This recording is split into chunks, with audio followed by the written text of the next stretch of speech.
You can't fight your own fights, Potter? You gotta get your little gimp in a bag to protect you? You shall not harm Harry Potter. Harm? These are movie critiques, man. You're rich, you're famous, you've made your millions. Now you're playing real-life heroes like Weird Al Yankovic? What harm can I do? And besides, these are educational and fair use.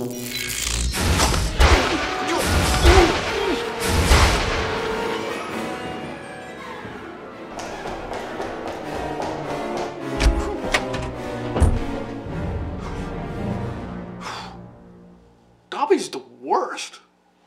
Oh, sorry about this. Sorry about the mess. The maid was supposed to take care of all of this. Anyway, I know last time I said I was going to try to pick up the pace, get through the movies faster, so I'm going to try to knock off 3 all at once this time. So I'm going to do sort of a reverse pensive, which should speed up the time it takes to watch these movies. Just need a little bit of magical ingredient there. A little music to set the mood. And all of a sudden we just say, cinematic expectorum.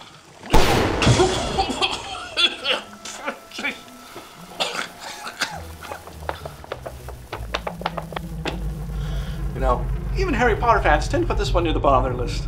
Let's find out why, shall we? Yep. No, I get it. Now, I said in my last critique that there wasn't really one central problem with the Potter series, but I was wrong. The biggest recurring problem with the series is pointless scenes. Well, maybe not totally pointless, but mostly pointless. A lot of scenes might have a grain of something that contributes to the larger story, but that little grain is in a scene that's this big. Perhaps the best term for it would be needless bloat. And this movie has tons of it. The main plot is that the titular chamber's secrets has been opened, and a monster is released in Hogwarts that wants to harm the non-pureblooded students. And there's a mystery as to whom has released it. Now, this main plot is not set into motion until 45 minutes into the movie. Alright, well, let's get into this.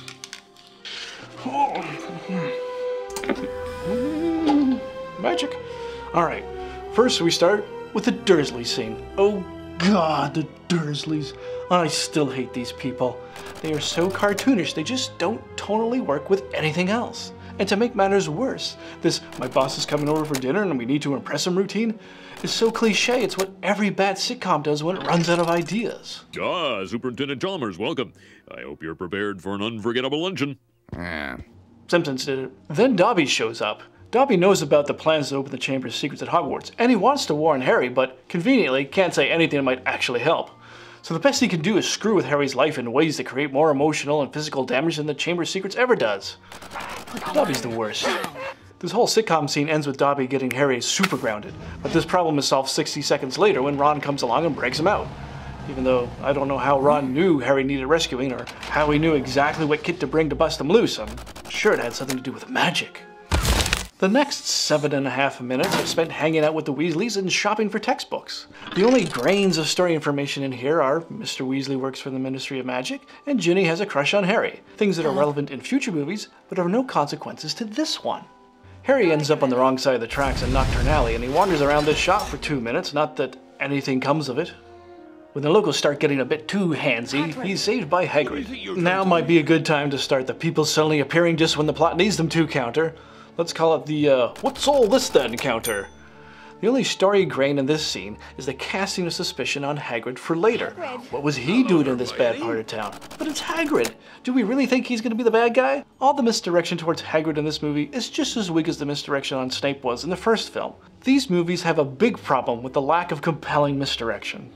Okay, we're 18 minutes into this and we're finally getting around to introducing the most pointless character, Professor Lockhart. He serves no purpose at all. Any of his minor interactions with the main plot could have easily been given to pre-existing characters, and his complete absence would have made no difference to anything.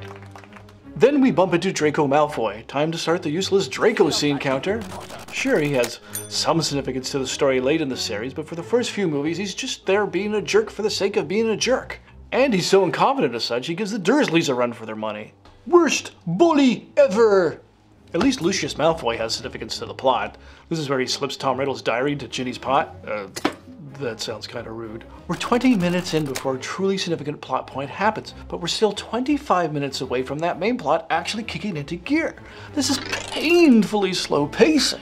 And your parents, muggles. Potter. Wait, Hermione's parents are muggles? And they're here in Diagon Alley talking to wizards? I thought the wizarding world didn't want their existence to be known by muggles. Actually, the Dursleys are muggles too. There must be tons of people with magical relatives, and yet somehow the wizarding world isn't common knowledge? And wasn't this all out in the open like less than 100 years ago during the events of Fantastic Beasts? How did the entire world forget about that? I'm sure the books have a perfectly good and rational explanation for all of that. Something real magical and scientific. At least now we're on our way to Hogwarts. Ron and Harry can't get to the train platform. We find out later it's Dobby's doing because Dobby's the worst. So they take the flying car. Not wanting to be seen by muggles, they push the button that makes the car invisible. Why was Ron impressed with the invisibility cloak in the last movie when he knows invisibility can be achieved with a simple push of a button? Also, why didn't they care about being seen earlier in the movie when they used the flying car to pick up Harry? There isn't much consistency in this series. And then we get treated to 5 minutes of unnecessary bombastic action for the sake of action. None of this advances the plot or the character development. It's pointless. Okay, Ron breaks his wand, which comes back later, but that could have been achieved in any number of ways that only take a few seconds. He could just sit on it and break it that way. I mean, it's dumb, but perfectly in character. This does establish the existence of the car, which comes back to save them later, but that's pretty much a Deus Ex Machina. You're gonna defend all of this because it sets up a Deus Ex Machina? Really? You're gonna defend the Machina? Come on. That's gonna kill me. The boys are taken to Snape, who chews them out about being seen by muggles. Do you have any idea how serious this is? Honestly, I don't. It seems to vary wildly in this series. It looks like they're going to get expelled, but McGonagall enters the room and tells them they are not going to be expelled. I'm not a big fan of scenes that introduce a problem at the start and then eliminates that problem 60 seconds later. Just don't introduce the problem and you don't need the scene. And there's not much relevance to the next 7 minutes. Mandrake plants get introduced and Ron gets chewed out by his mom, and we get another introduction to Lockhart. We already know everything we need to know about this guy. And his lesson about Corner's Pixies is just a bunch of pointless action. None of this pays off later. Well, the mandrakes come back later as a cure for petrification, but it actually raises some disturbing questions. Do they kill these sentient creatures to make the cure? Or maybe they just snip off their limbs and use those little bits? I don't want to think about it. Wait, it is explained. But once their acne's cleared up, we'll be able to chop them up and stew them, and then we'll get those people down at the hospital unpetrified. That's horrible, and everybody's okay with that? We're at the 40-minute mark and we're almost there, just 5 minutes away from the plot actually starting. We get a scene of Malfoy being a dick because that's what he does, and Hagrid defines what a mudblood is. These scenes explain the prejudice some purebloods have against mixed-blooded magic users, which is part of the story, so I'll allow it. But the scene with Lockhart is pointless. Finally, we arrive at the start of the plot. Someone has opened the Chamber of Secrets and released the Basilisk, a massively giant snake creature that travels through the plumbing, petrifies a cat and hangs it on a hook and then disappears. I don't pretend to understand how this works. Then the entire school shows up wondering, what's all this then? What's all this then? But seriously, why are they here other than for plot convenience? The school just happens to be full of roaming bands of hall walkers? What's going on out, mate? Way. No, that's not the way you say it. It's pronounced, what's all this then? Oh, right. What's all this in? We get an explanation of what the Chamber of Secrets is. Basically, one of Hogwarts' founders, Salazar Slytherin, was a racial purist who didn't want Muggle-born students at the school. He created the Chamber of Secrets as a genocide bomb to be activated by his true heir to purify Hogwarts of undesirables. If there's a statue of this guy somewhere, they need to tear it down. Yeah. Our gang suspects Draco Malfoy is the heir to Slytherin. They plan to use a potion to disguise themselves as Draco's henchmen to get close to him and ask him questions. Of course, it isn't Draco. They're always wrong with their suspicions. They suspected Snape in the first film and Draco in this one. The worst part of it is not only are their first suspicions always wrong, they never figure out the truth for themselves. Quirrell confesses in the first film, I tried to kill you. and Tom Riddle confesses in this one. You're the heir of Slytherin. They're the worst sleuthers of all time. It wouldn't be a Harry Potter film without a pointless Quidditch game, so for the next 6 minutes, we get this. Now, maybe this scene was meant to cast suspicion on the Malfoys. Both Draco and Lucius are here, and the Bludger Ball tries to kill Harry. Maybe they had something to do with it, but it's explained in the very next scene. It was Dobby's doing, because Dobby is the worst! I've noticed this series likes to use broken arms for plot conveniences. Neville's broken arm happened in the previous film just to get the teacher out of the scene, and then we never hear about it again. Harry breaks his arm so he can get this scene in the infirmary with him and Dobby alone. It would have been harder to have this private moment with Harry if he was in the dorm for the night, so break his arm, get the scene you want, and then never mention it again. Dobby goes on to explain how house elves are enslaved for life. The more I find out about the wizarding world, the worse it sounds. I mean, you have founding fathers that are genocidal and open slavery that is at least tolerated by everyone. Camera Boy has been petrified and is brought to the infirmary. Wondering if he managed to get a picture of his attacker, Dumbledore opens the camera to take a look. Okay, maybe you kids don't know how film works, but Dumbledore is old enough to know it has to be developed in the dark first. This has gotta be the dumbest thing he's ever done. Hogwarts is no longer safe. Not with doofuses like you in charge, Dumbledore. More like dumb. He's a dum-dum. Say it again. Another example of needless bloat is this 6-minute segment where we discover that Harry can talk to snakes. The grain of useful information is that Harry can speak Parseltongue, but it's wrapped up in a bunch of unnecessary stuff that just reiterates that Lockhart is useless and Draco is a dick. Nothing new here. You already know this. Move along. Harry discovers the next 2 victims and oh, what's all this then? What's all this then? Harry is sent to Dumbledore's office. He talks to the Sorting Hat a bit, the Phoenix Ex Machina is set up for later, Hagrid bursts into the room with information Dumbledore already knows, so he just turns around and leaves. Dumbledore asks Harry if there's anything he wants to say, and Harry says, No, sir. Nothing. That scene's 4 minutes long. The only point of it is that when given the opportunity, Harry says nothing. It shouldn't take 4 minutes to say nothing. Nothing. I know.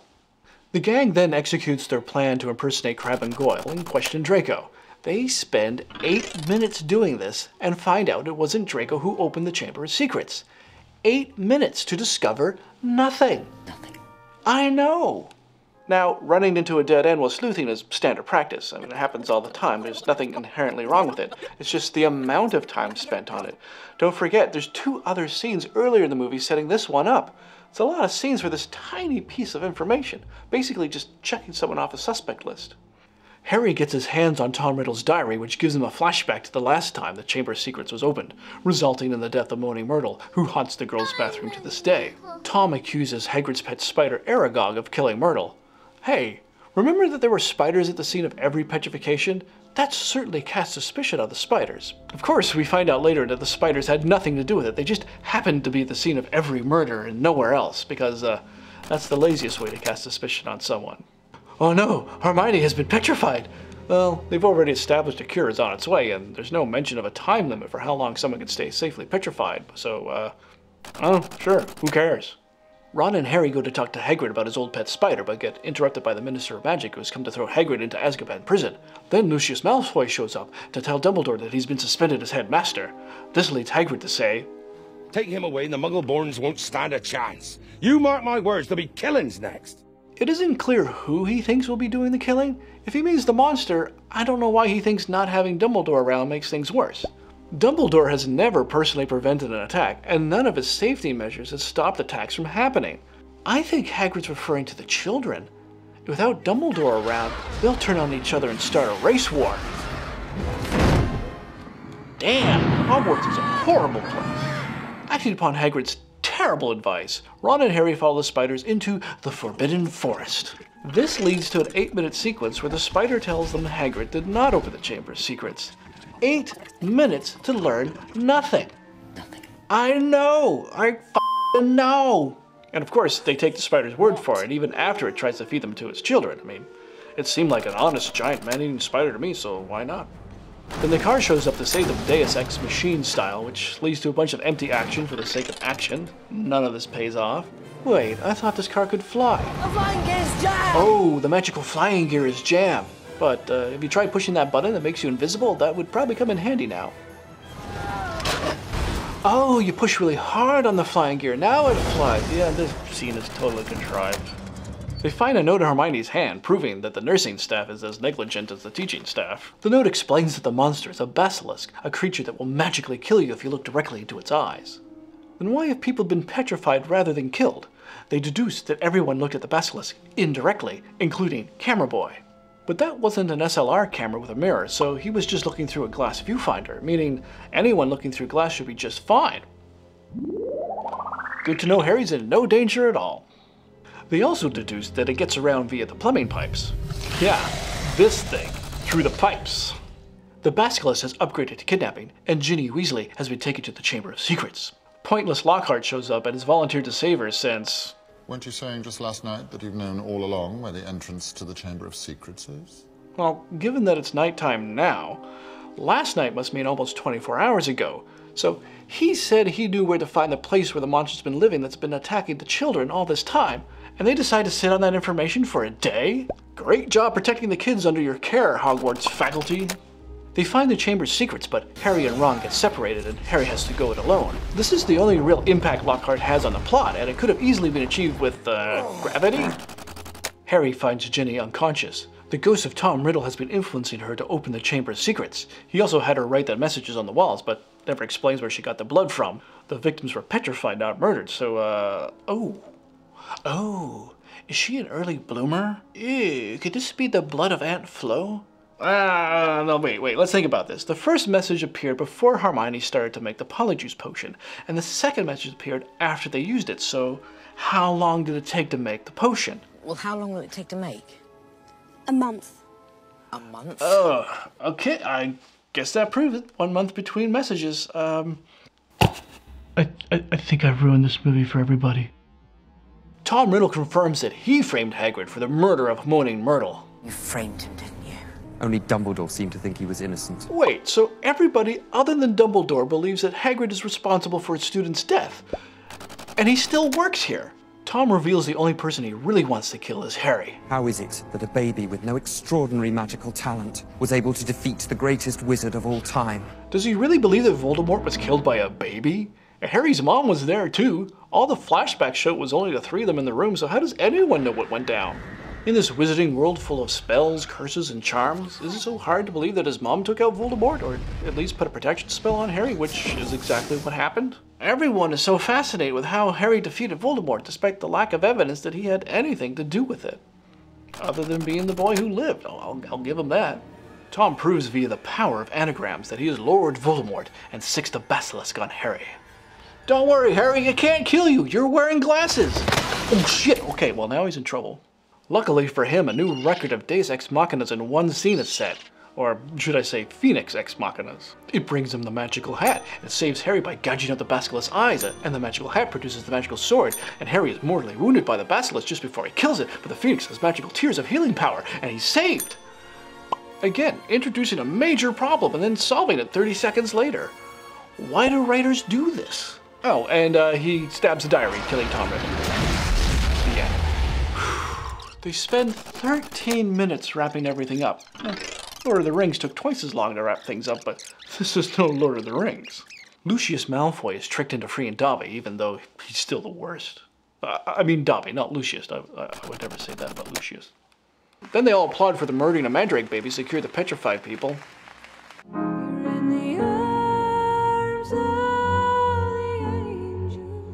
And Hagrid gets a warm welcome back even though no one ever expressed missing him at any time while he was gone. Sorry I'm late.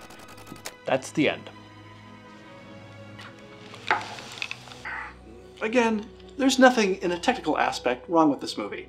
I even think Dobby and the way people interact with him looks great even by today's standards, but he's still the worst. It's just the writing. A lot of it probably has to do with the difficulty of adapting a book which can take its time to explore and expand upon the concepts and situations into a movie which only has 2 hours and change to do the same thing.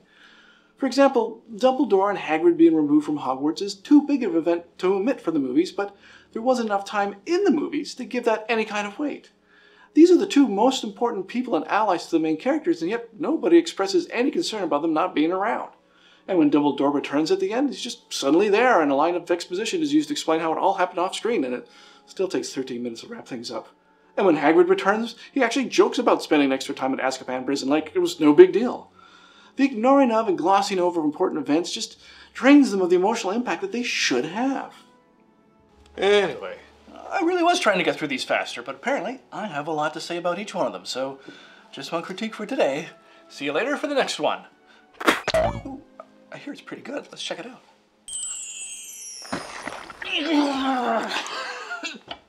spoilers. It's not.